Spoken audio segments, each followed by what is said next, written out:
Hey, I'm Ryan Reynolds. Recently, I asked Mint Mobile's legal team if big wireless companies are allowed to raise prices due to inflation. They said yes. And then when I asked if raising prices technically violates those onerous 2-year contracts, they said, "What the f*** are you talking about, you insane Hollywood ass?" So to recap, we're cutting the price of Mint Unlimited from $30 a month to just $15 a month. Give it a try at mintmobile.com/switch. $45 up front for 3 months plus taxes and fees. Promo rate for new customers for limited time. Unlimited more than 40 gigabytes per month. Slows full terms at mintmobile.com.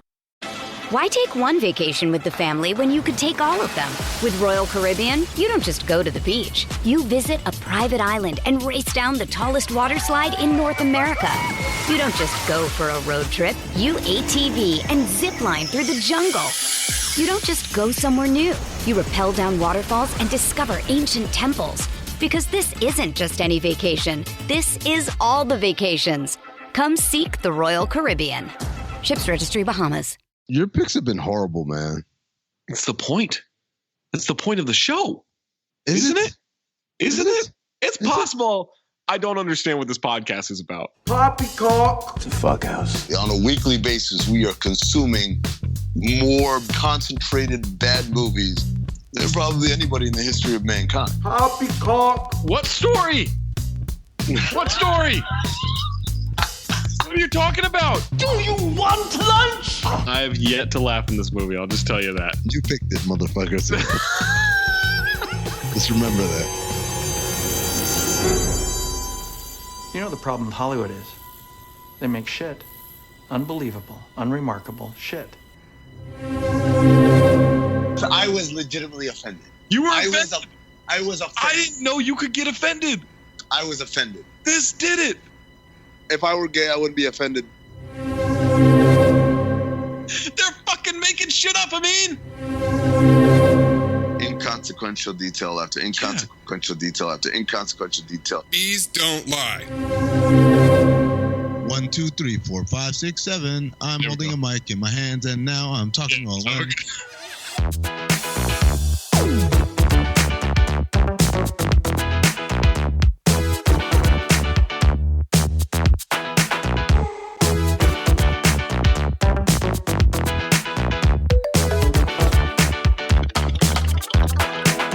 This is the addendum to the waiting episode of Cinephobe.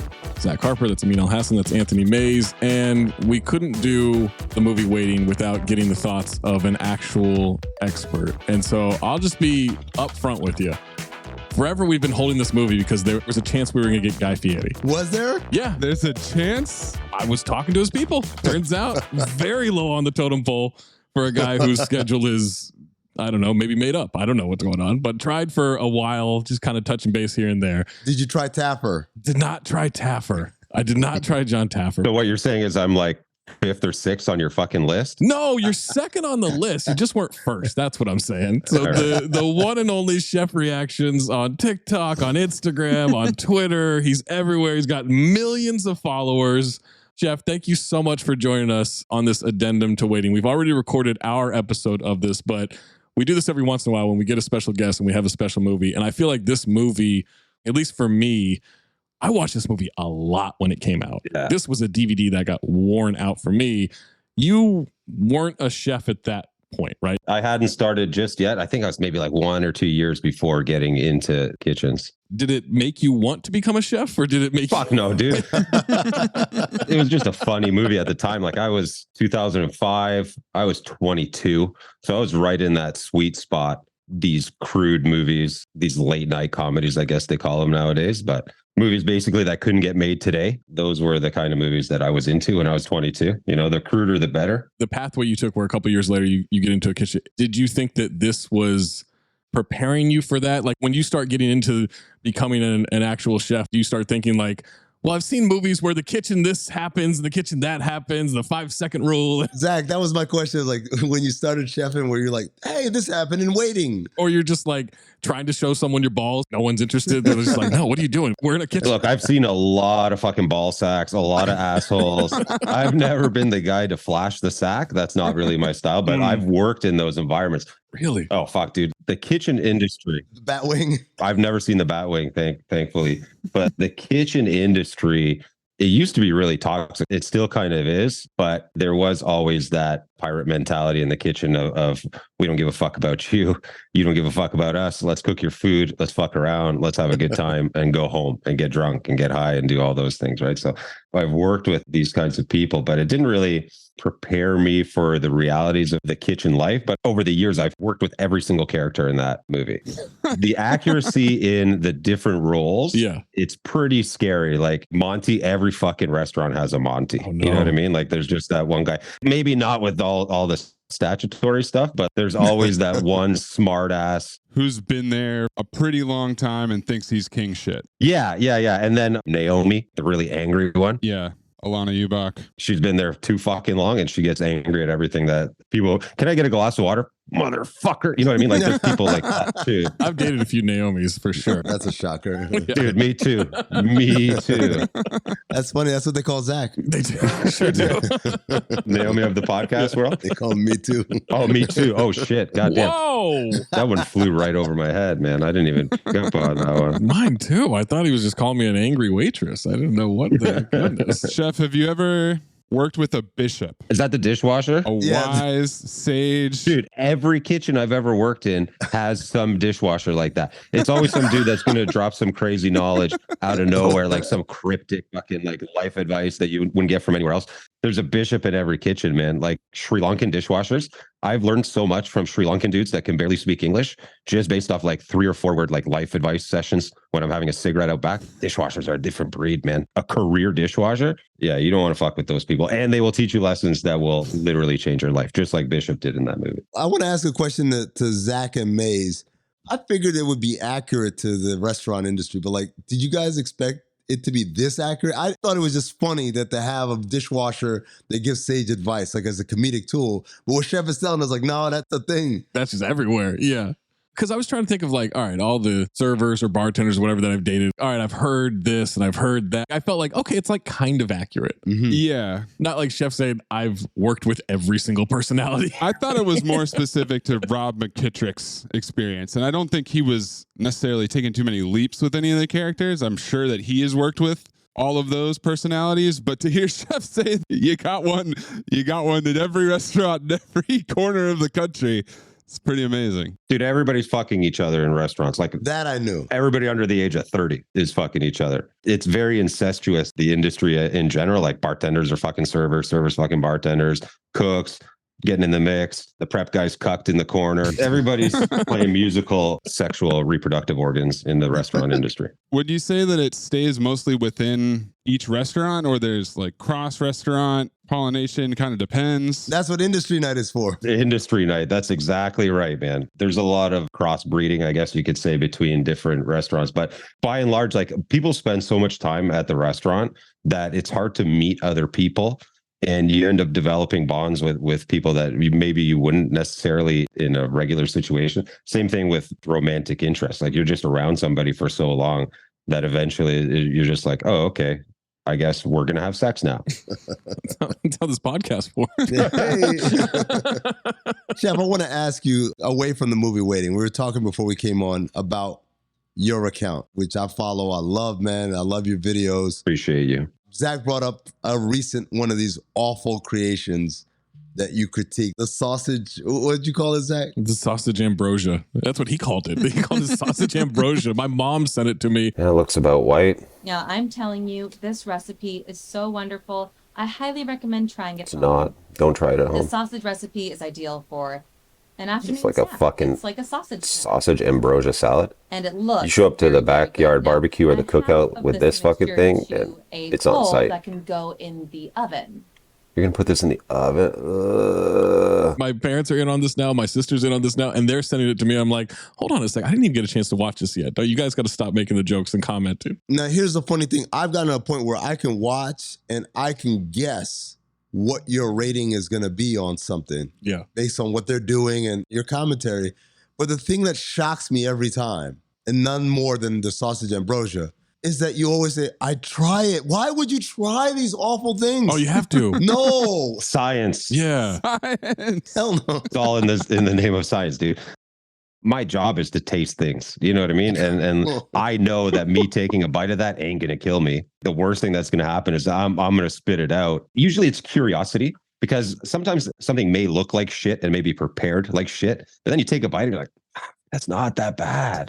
And just so you know, every time I say that I would eat something or try something, that's no bullshit. I would legitimately try it or eat it. But my ratings, most of my ratings, I just pull out of my ass, to be honest with you. Like, it's just a number that pops into my head. It's kind of part of the joke in that, like, ratings in general are like so subjective. What does it fucking matter what number it is? You know what I mean? If I give something a 10, it doesn't necessarily mean it's perfect. It just means that I really like it. And a 0 obviously means that it's a piece of shit. I know when that motherfucker who makes like statues out of chocolate comes on, that shit's going like 25 out of 10. 25,000, bro. Yeah, he's got to be evil. He looks like the nicest guy in the world. I've seen him make dinosaurs and like working transformers. That can't be a mind that we should trust. He's an evil genius, is what you're trying to say? Yeah, like he's just decided to use that for chocolate, but he could do anything with it. He's the Oppenheimer of chocolate, is what you're trying to say? Absolutely. Part of the appeal for me for somebody like that is I appreciate when people are better than me at things. And it infuriates me, but I'm mad at myself because I'm not that good at something. Like I can't make a dessert to save my life. And when I was coming up in the industry, I had a chef that was like, just learn how to make a chocolate mousse. You'll be okay. Hire somebody else to do everything dessert wise. So that's kind of the advice that I took. But so when I see him, it's jealousy when it boils down to it. I'm just fucking jealous. What's the most annoying complaint that you get about you? Because like us in the basketball world, oh, you don't even watch the games, or oh, you're a clown, or oh, you're a casual. What is it like? People call you a dishwasher. People call you, what's the annoying one? They say that I'm not a real chef. They say I buy my coat off of Amazon, which is stupid. Like, if I were to buy my coat off of Amazon, I wouldn't buy the ugly one that I wear in my fucking videos. I would buy like a cool one that breathes. You know what I'm saying? Like, I would buy like fly knit or some shit. Right. That sounds like the same type of criticism, right? He doesn't even cook the food. Yeah, you don't even cook the food. Yeah. It's fair though. I don't cook the food. Professionally, I cook the food, but actually not anymore because I quit to become a content creator. But I did it for a long time, and it just, now the shtick has become I don't cook on camera. Like, I've been offered some bags to cook on camera. Nah, I just don't want to. Damn. It's not worth it. The juice isn't worth the squeeze. I'll do anything for money, so that's crazy to me. Bro, talk to me offline. Especially if it's on camera. Yeah, no shit. Zach's there. Especially if it's on camera, I'll do it for free most times. When's the last time you had seen this movie? Fuck, 10 years ago, maybe? Yeah. I watched it yesterday. In full disclosure, I fell asleep with like 20 minutes to go. No. Oh, Amin does that almost every movie that we watch. Yeah. Not this movie. I started it in the middle of the day, though. Normally, if I start a movie past 9 o'clock at night, it's a wrap. I'm not finishing it. So is that a denigration of the movie? Did it put you to sleep, or were you just tired? I was high as fuck, if I'm going to be totally honest with you. Yeah. There you go. Yeah, that'll do it. And it did too. But you know what? To a certain extent, it did kind of speak to the movie. Like, maybe it's because I had seen it so many times. For me, rewatching comedies are tough after a certain point because, like, I don't know how old you guys are. I'm 40 years old. So back in the day, we didn't have memes. We just had quoting movies until we were absolutely sick of it. Still doing it. Yep. So do I, right? That's what this podcast is also about. I think maybe it was a little column A, a little column B, but it didn't age well. There was a statutory rape joke within the first 5 minutes. Pretty major theme of the movie. The thing that I pointed out was, yes, Ryan Reynolds' character is a statutory rapist for all intents and purposes. And I kept waiting, even though I'd watched the movie before, I couldn't remember the ending. I was like, there's a point where he gets his comeuppance, right? Like, no, he just decides to wait a week. Yeah. That's it. Growth? That's his big change. His growth. Yeah. Shit. Was the title Waiting not in reference to waiting tables, but in reference to Ryan Reynolds waiting? Oh, this is not a restaurant movie. This is we're trying to not go to jail movie. Wow. That's dark. Oh, no. We just took a dark turn on that. I believe the website is barely18.com. Yeah, Jesus Christ. God. You're just dropping tags like that? Fuck, man. Just for the record, any brands that are listening to this and thinking, hey, you know what? Maybe I want to get Chef Reactions to plug my shit. I do not condone anything statutory. Really, any of the themes of Cinephobe. We forced you on here. Like, this is not a you decision. I need fully legal, minimum 30 years old. Fullylegal.com. That's a good one, too. Fullylegal.com. We're going to start that one. Yeah, the word barely does a lot of heavy lifting in a lot of scenarios. It does. And I hate when, like, I was watching, don't judge me. I was watching 90 Day Fiance. Oh, I'm in. Okay. All right, cool. So I was watching an early season because I had never watched it before. So I'm getting into it because I like garbage. So there's a guy in season 2 and he kept using the word consenting. We're consenting adults and blah, blah, blah. And like, I get what you're trying to say. But when you keep using the word consenting, It's not good. No, it's not good. You know what I mean? Like, it's just, it's uncomfortable. Also, if I can offer up 90 Day Fiance before the 90 days, okay. Watch that first season. Someone gets shot. What? Bro. There's a lot that happens, and that's the one. It's like this creepy guy from Kentucky with this girl from Brazil, but she's like not from Rio, a 2-day journey up the Amazon River.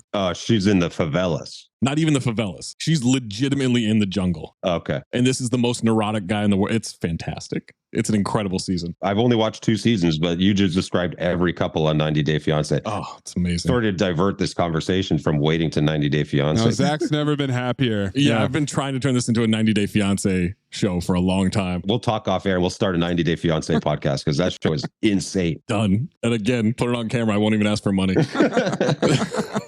Speaking of waiting, though, I wanted to ask your opinion on the term waiter or server, because now everybody's called the server, right? And it's almost a pejorative to call somebody a waiter nowadays. Server sounds worse to me. Yeah, it's one step removed from servant, right? Like, Yeah.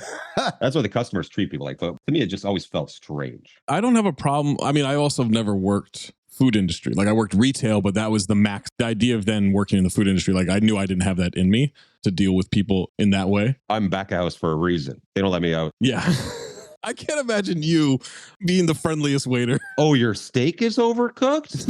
Huh. You don't say. Pack it up, get the fuck out of here, and never come back. This is a leading question, but I have to ask it. So which character in Waiting reminds you most of yourself? Oh, that's a good question.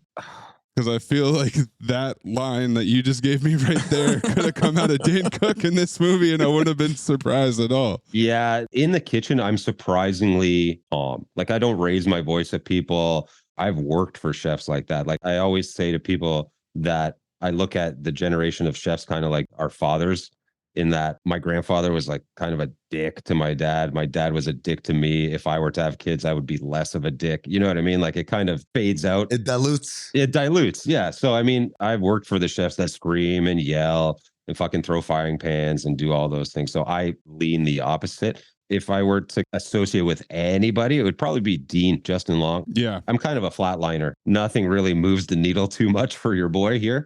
I'm a little dead inside as a result. And I saw him struggle with that decision of, do I take the middle management job or do I do my own thing? And I kind of saw myself in that because before I was a chef, I worked in insurance, dude. Damn. I fucking hated it. It was the worst. Can you imagine me working in an office? No. Motherfuckers standing around talking about American Idol at the fucking coffee machine. And I'm just like, I just want to talk 90 Day Fiance. yeah, like I just want to talk shit. Yeah. Out of any of them, it would probably be Dean with a little T-Dog thrown in there. Oh, no. I think Dean is the audience avatar for sure. And the whole assistant manager storyline, just about everybody's had to cross that bridge at some point in their lives. They have a job they're not crazy about. Do they take a step forward towards theoretically what David Koechner thinks is better?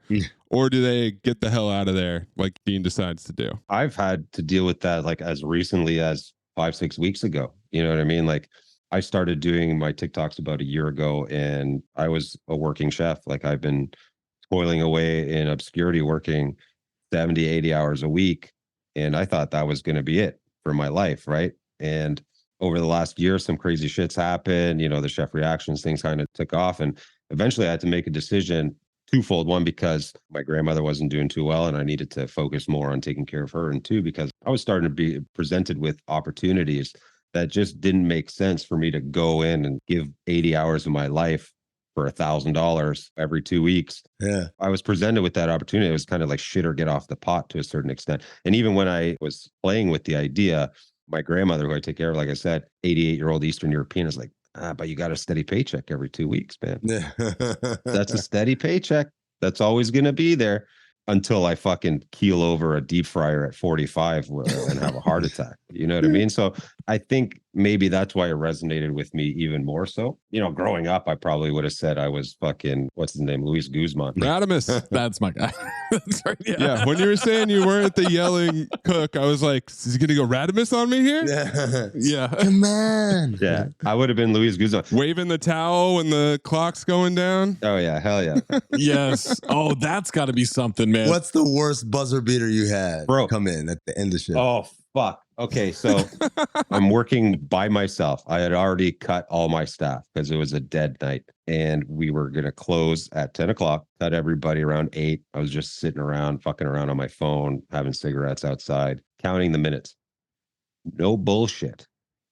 9:59, I get a call back to the kitchen. Hey, chef, we're seating 10. Oh. That shouldn't be allowed. 10 people, bro. Yo. A minute before the fucking kitchen was supposed to close. No. It gets better. Every single person ordered something different.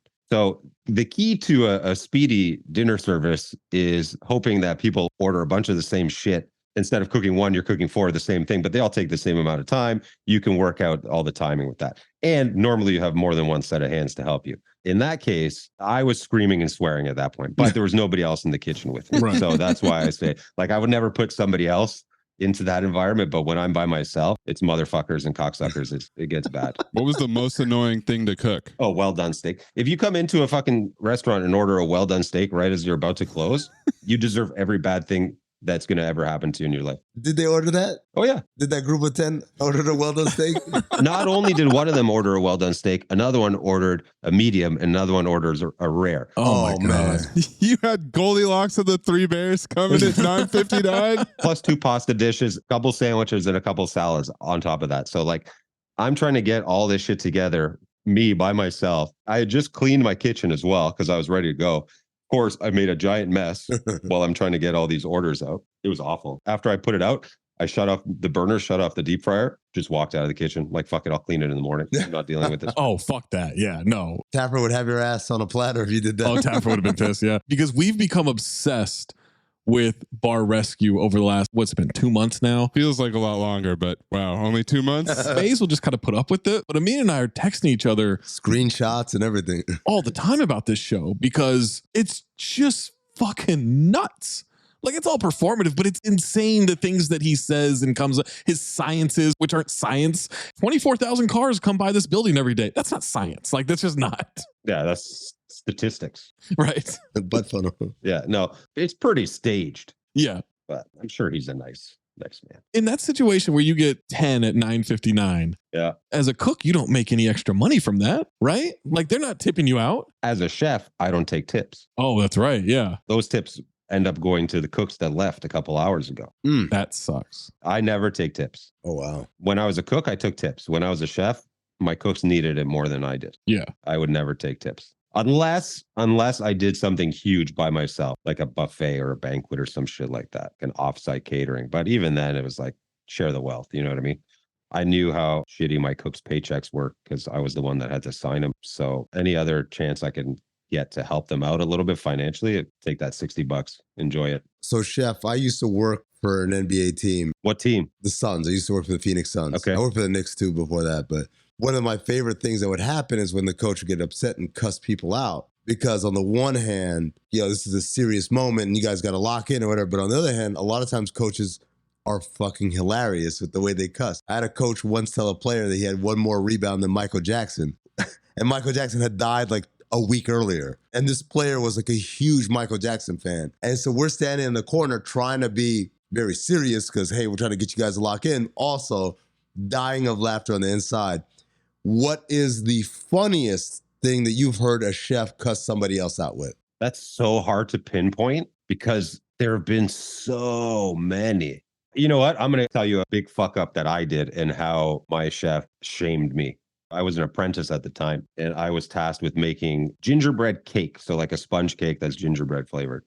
And I made the cake, came out beautiful, looked really good. Took it over to my chef, just a plain cake, just a sponge before it gets decorated. I take it to chef. I go, chef, try this for me. He took one bite of it, looked me dead in the eyes, and then slapped the cake out of my hand so that it went all over the floor. Didn't say a word and just walked off. And I'm like, what the fuck? Like, what's going on? Like, it looks delicious, right? So I grabbed a piece off the floor because I'm a garbage human. And I tried it. And I had used salt instead of sugar. Oh, 0 out of 10. Oh, no. Would still try, though. But would try, yeah. That's a 0 out of 10. I would still try. I tried it. So for me, the silence was more embarrassing and more hurtful than anything he could have ever said to me. He gave me that look like I'm not mad, I'm disappointed. You know what I mean? He gave you the space to imagine your own insult. Dude, that's exactly what it was. That one cut me like a knife. So now to this day, that was like 15 years ago. To this day, anytime I work with salt or sugar, gummers. Yeah. I need to know. Are any of the kitchens you've worked in as disgusting as that one is? From a cleanliness perspective? From all right, we maybe dropped this or maybe we did something. Like, does that actually happen? Yep. I've seen it a million times. I've never done it personally. I've dropped my lunch or something like that when I'm cooking my own lunch at work. Maybe I'm making a steak sandwich or something, and maybe it hits the deck when I'm taking it off the grill with tongs and it hits the deck. I'll eat it because it is what it is. A little floor spice makes it extra nice. I've never done that, but I've seen it happen. Oh, yeah. Fuck yeah. Shenanigans. First of all, not a terrible name for a bar or a restaurant. Great name. It was kind of a cartoony caricature almost of restaurants. And I've definitely seen some dirty shit happen in places. I've worked in places like Shenanigans, kitsch everywhere, and the fucking people wearing flair. Mm-hmm. I've worked in those places, so I've seen it.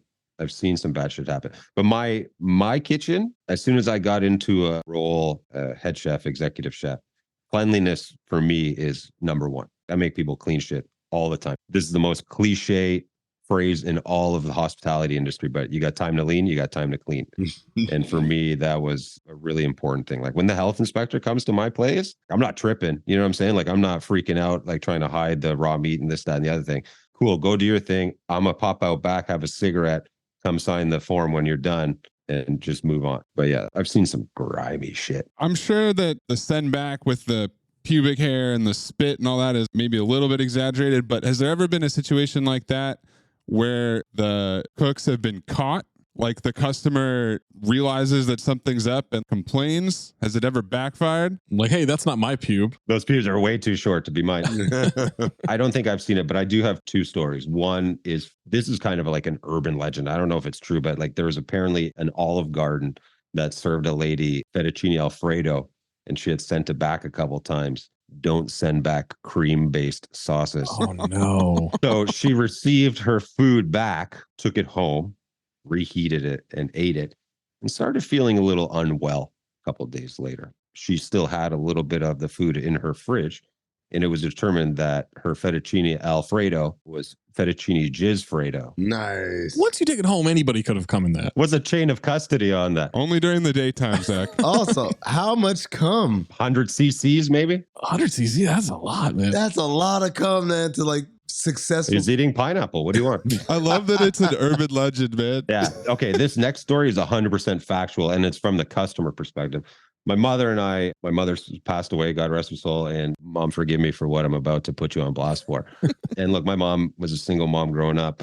She used to stab air holes in my Air Max up-tempos and put a rock in it when I needed new basketball shoes when I would outgrow them and return them to Sports Authority. So we went to an all-you-can-eat buffet, and we're having lunch. At the end of the meal, my mother reaches into her purse, pulls out a Kleenex, opens it up, and proceeds to pull out a dead fly that she brought from home and put it right in the middle of her plate. Oh, no. So we got that meal and the next 5 meals for free. It worked. Yeah. Oh, yeah. She was a hustler, that lady, man. That's just good ingenuity right there. You know, I was embarrassed as fuck when I was younger, but as I grew older, I cannot knock the hustle. Yeah. She's a hustler. She would do that shit. She worked at a hospital. I would come home from school and there would be like that big fucking roll of toilet paper. You know what I mean? Like the huge roll of toilet paper of the super thin 1 ply, like not even 1 ply, half ply toilet paper. And it would just be leaned up against the toilet. Well, this is what I'm wiping my ass with for the next 8 months, I guess. Sorry, Mom. No. I think she appreciates it on some level, right? And look at you now. Look what you've become. She's got to be looking down proud. Bro, I got 3 ply toilet paper now, homie. Yeah, exactly. Wiping your ass with fucking towels, not paper towels, not toilet paper, towels. Listener, what's up? Zach Harper, coming to you live from just making my picks on Prize Picks, the largest daily fantasy sports platform in North America. For my money and your money, the easiest and most exciting way to play DFS. Again, that's daily fantasy sports. It's just you against the numbers. Instead of battling thousands of players, including like pros and sharks, those people that really try to game the system and screw you over, you just pick more or less on 2 to 6 player stat projections and watch the winnings roll in. Basketball's here, right? So check this out. This is the cool thing that I love from Prize Picks. You can now pick combo projections across football and basketball from the Specials League, a league created specifically for combo projections that includes 2 or more players from different sports and leagues. So if you want to do like more Patrick Mahomes yards and less James Harden points, you can do that. You can do that combination. You can do any combination that they have on there. You just go to the Specials League. You want to play alongside people. Maybe you don't want to go it alone. Maybe you want to play alongside people. You can go to, I don't know, Meek Mill, Andrew Schultz. You find them in the community plays under the promos tab of the app to view entries from some of the biggest names in the Prize Picks community each week. And best of all, Prize Picks even offers a reboot policy so your entries stay in play even if one of your players gets injured. For football and basketball games, if you have the player who exits the game in the first half and does not return the second, that player is rebooted. Prize Picks, the only daily fantasy sports platform with an injury insurance policy. So I'll tell you what you do. You go to prizepicks.com/ding and use the promo code DING, D-I-N-G, for a first deposit match up to $100. Let me say that again for you. You go to prizepicks.com/ding. You use the code DING, D-I-N-G, for a first deposit match up to $100 from our friends at Prize Picks. Prize Picks, daily fantasy sports made easy. Why take one vacation with the family when you could take all of them? With Royal Caribbean, you don't just go to the beach. You visit a private island and race down the tallest water slide in North America. You don't just go for a road trip. You ATV and zip line through the jungle. You don't just go somewhere new. You rappel down waterfalls and discover ancient temples. Because this isn't just any vacation. This is all the vacations. Come seek the Royal Caribbean. Ships Registry, Bahamas. Of the workers, who's your favorite worker to work with the personality from the movie Waiting, and who's your least favorite? Because I actually feel like some might surprise people of the type of person you want to get along with for the next 8 hours or whatever. You want to be on Monty's good side. Yeah. Despite him being kind of a scumbag, you want to be on the good side of a guy like that, because he's the type of guy that'll fuck you over hard at work, try to blow up your shit. I could hang out with Luis Guzman. You know what I mean? Like, his character, he seems like he would be fun. That's the kind of guy. Also, when you're in a kitchen, you want to have everybody on the same page, because service, if you're not on the same page, it's mental. Like, you just don't want to even deal with that. Probably Luis Guzman, maybe a little bit of Monty. Nick and T-Dog, no, you don't want those guys working there. Keckner, definitely not. Whether you've worked like service industry or retail or whatever, everyone's had that David Keckner manager idea. I wrote that in my notes, that he does such a good job of being that fucking loser, middle management, company man. Yeah. Carrying around the spec sheets and carrying around his binder with him wherever he goes. He does such a good job of nailing that character. But yeah, that's not a guy you want to hang out with. Yeah. Oh, Bishop. You want to be on Bishop's good side as well. Yeah. You never want to tell him, or maybe you could just wash the fucking dishes at the top of your lungs. Nope. You want to very politely ask him, hey, Bishop, do you mind taking care of this for me? And if you don't, I'll take care of it myself. Don't worry about it. Yeah. I have to say this before I forget. Emmanuel Shaqiri, Sloan from Entourage. Sloan, forever. Low key, top 5, early 2000s baddie. Mm-hmm. I don't think it's low key. Yeah, that's very high. That key is very high. For the early 2000s, she's up there, man. She's aged like a fine wine, too. She makes me think of Maxim Magazine. Yes. There you go. The Christina Aguilera issue of Maxim Magazine. To be fair, Zach, you don't need a lot of help to think about Maxim Magazine. No, I don't. It's always right there. You guys know me. I have every issue, and they're all in pristine condition. And all the pages are stuck. All the pages are stuck together. Yeah, you got to burn those. And when you burn them, ghosts come out like when they burn Homer Simpson's underwear. Ghost of Jack's past. This is when you were sad and doing this. Happy tissues or sad tissues? Yeah. I think I'll ride for Alana Ubach, Naomi's character. I wouldn't mind working with that person because I do think she's good at her job. The face that she does put on when she's on the floor is pretty amazing.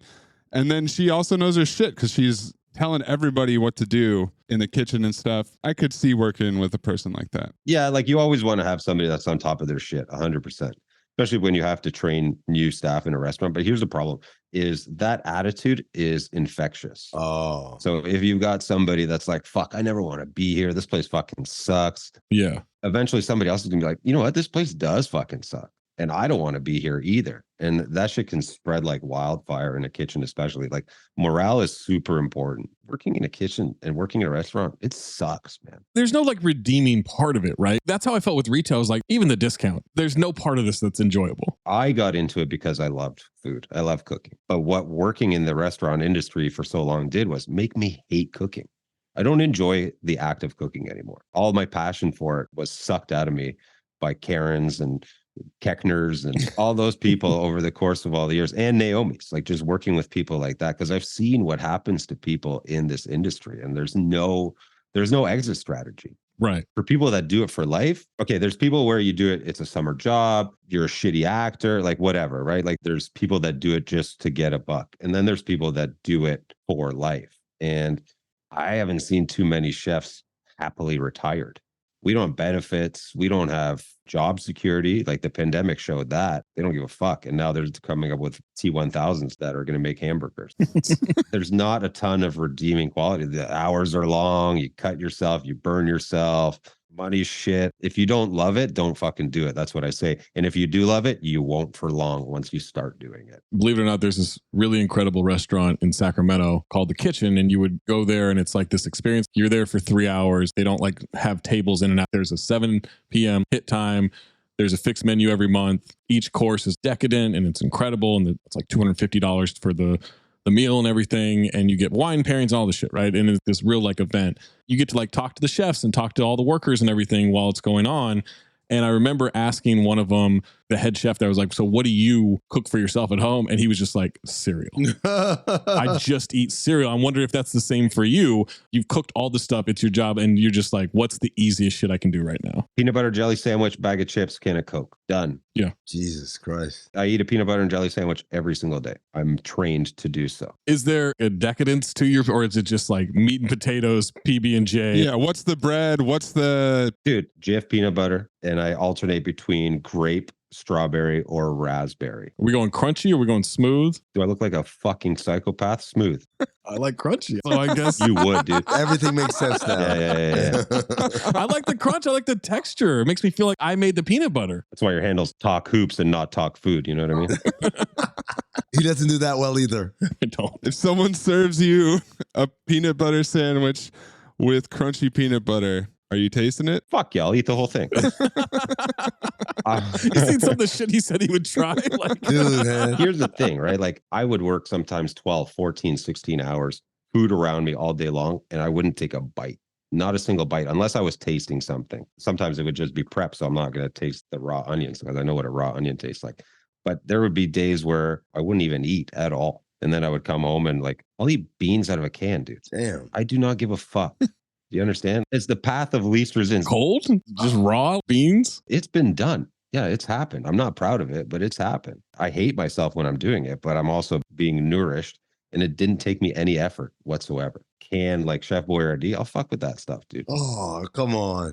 Frozen pizza, I'll fuck with that stuff. Not the Chef Boyardee, though. That shit tastes like the can. It tastes like metal. I agree, but here's the thing. You know what it doesn't taste like?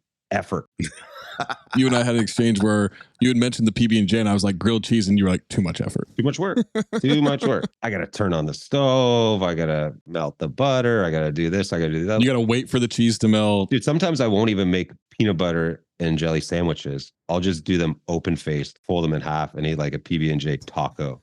I don't want to take that extra step of putting the other piece on top of the other piece. The path of least resistance. Dude, it's hard. It's hard work being a chef, and you could put in 10, 15 miles in a 25 square foot space. It's not a lot of glamour and it's a lot of work. So when you get home, it's the last thing I want to do. And most chefs are like that. They just don't. They say janitors have the messiest houses and auto mechanics have the shittiest cars. Like, it's just not something you want to do when you go home. Is that real? Nah, that's not real. Yeah, bro. No, mechanics can't have the worst cars, man. They don't want to work on their shit and they don't trust any of their friends to do it for free. I guess when you put it like that. Is there part of that where it's you can't make a grilled cheese sandwich half-assed?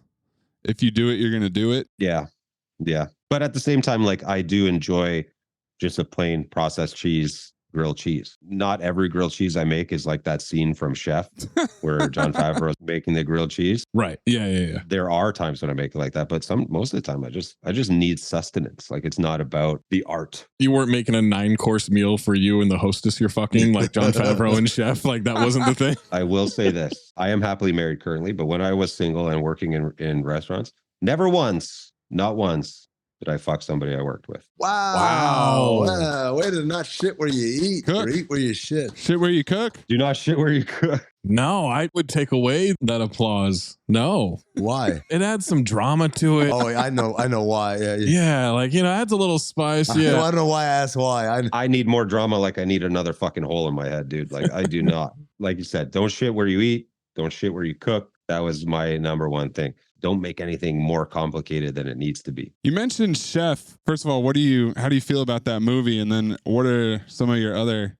favorite movies about food or cooking? Love Chef. I think it's a phenomenal movie. I think it did a really good job of showing kind of both sides of the personality of a chef. The fact that on one hand, he's such a perfectionist, but then on the other hand, that he's like, I just like the food. Burnt is a good one. Bradley Cooper. That one's a little exaggerated as well. I think that one's executive produced by Ramsay. So I think he had a hand in that. Oh, we'll have to have you back because that is eligible for our show. Does it qualify? Okay. We'll bookmark you for Burnt. I do that one because that's a good one. Big Night. Love Big Night. Big Night is phenomenal. Yeah. What a movie. The Menu recently. What did you think of The Menu? Yeah. It was good. I really enjoyed it. Again, a little cartoony for sure. Yeah. You've got to get the chef to be the villain in that movie. Although maybe the guests were the villain. Yeah, kind of the guests were. But if you were going to murder a bunch of people, wouldn't that be the way to do it? Spoiler alert. Something elaborate like that? I mean, no comment. Smart. All right, so Chef invites us somewhere we are going to politely decline. An island, maybe? I'm not saying shit that could be admissible in court one day. You know what I mean? Yeah, that's fair. I just want a fucking cheeseburger, Chef. No dry snitching on this podcast.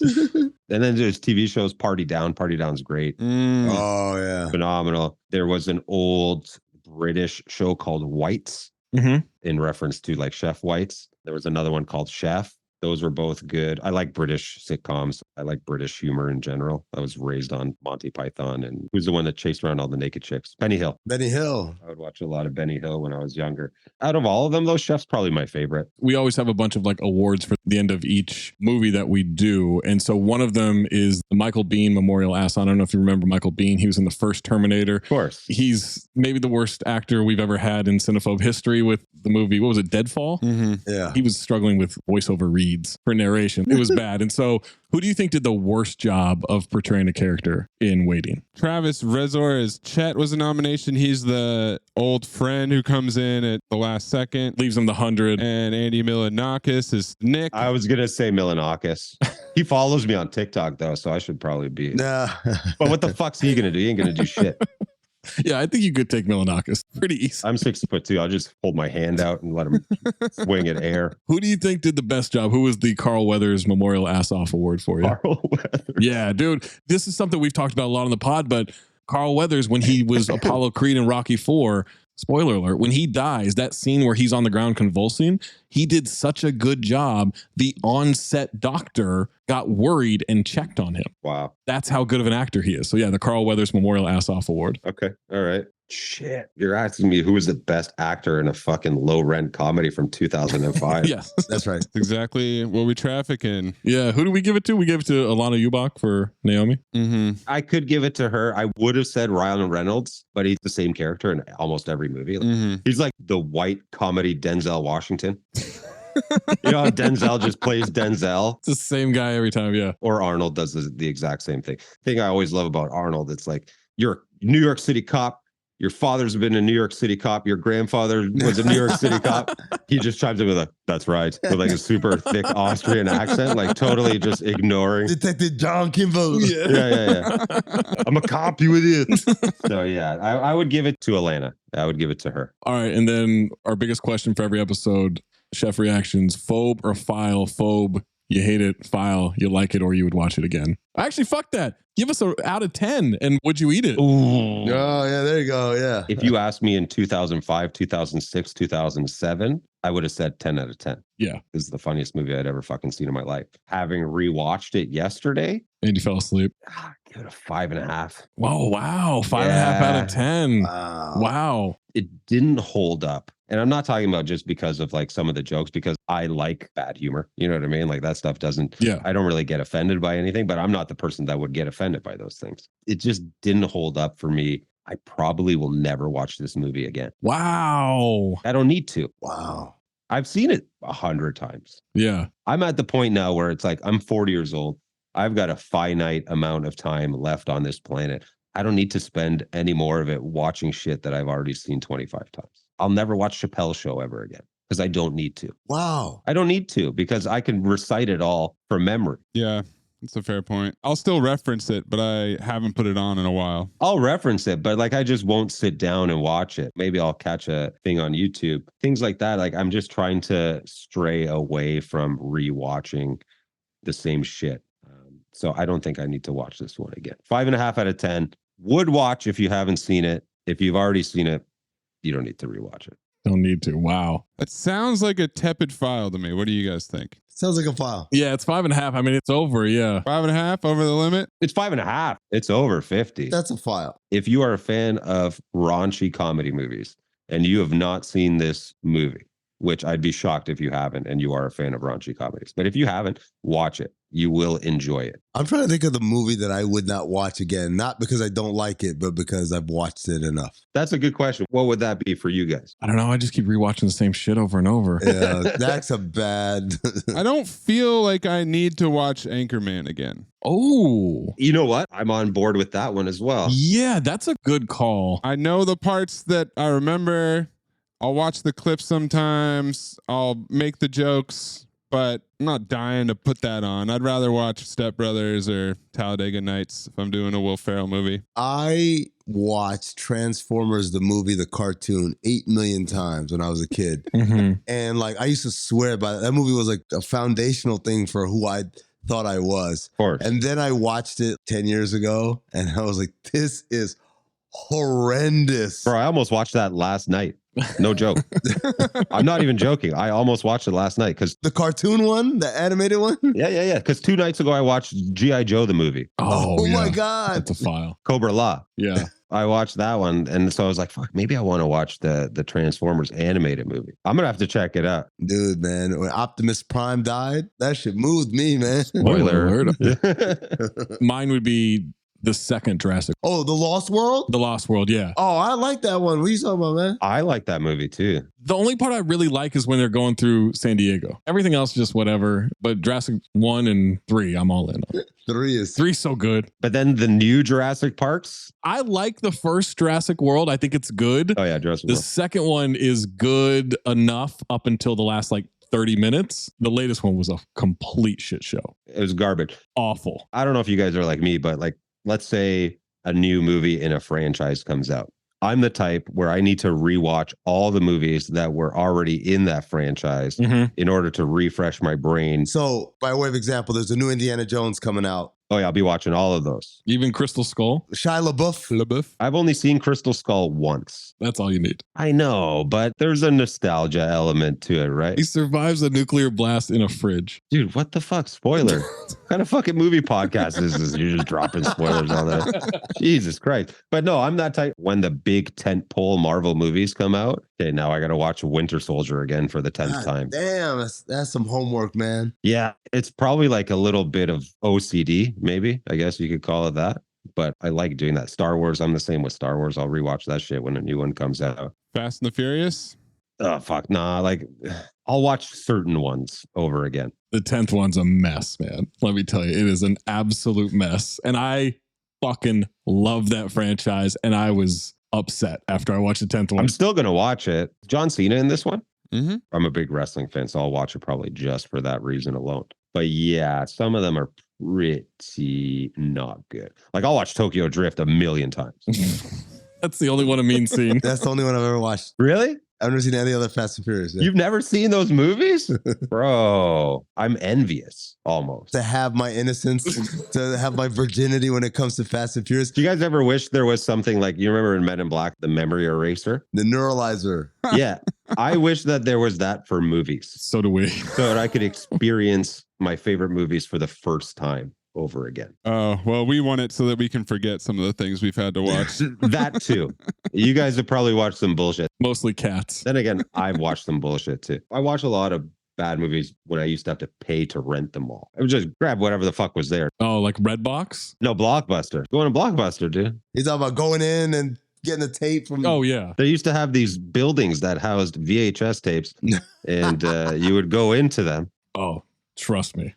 I raided those things. All right. So, Chef Reactions, you'll be back for Tokyo Drift. You'll be back for Burnt. Make sure you're checking out at Chef Reactions on every fucking platform. This man just quit his job. He just quit that steady paycheck to give you content, and it's my family's favorite content. You know, it's some of my favorite content out there as well. Appreciate you, dude. The Bear, yay or nay? One last thing. Oh, yay. Yay. Okay. For sure. Yay. Yay. Again, a little cartoony. You're making Italian beef sandwiches. You need beef, peppers, and bread. Like how the fuck, like, you know what I mean? They're scrambling. They can't figure it out. They're so stressed. They're so stressed. They got more people working in that kitchen than I've ever had working in one kitchen at any given time ever. Oh my God. So in my head, I'm like, how many fucking Italian beef sandwiches do you need to sell just to cover your overhead? Your labor must be through the roof. Like that's the type of shit that I think of when I watch these movies, right? When I see people doing industry things, I'm like, that ain't going to work. But yeah, I do thoroughly enjoy The Bear. I'm excited for season 2 to come back. I tried to get in as a cameo. I tried to weasel my way in as a cameo, but they weren't having it. I'm not there yet, which is okay. I tried it with Sharknado a long time ago. It didn't work for me either. Yeah. I didn't need a close-up shot. I just wanted to get killed in the background. No, they didn't care. You could have met Ian Ziering, bro. Oh my God. That's the dream right there. Steve Sanders, legend. Jeff, thank you so much. Thanks, guys. I had a great time. Thank you, Chef. Next time we make love, you introduce me to Jade.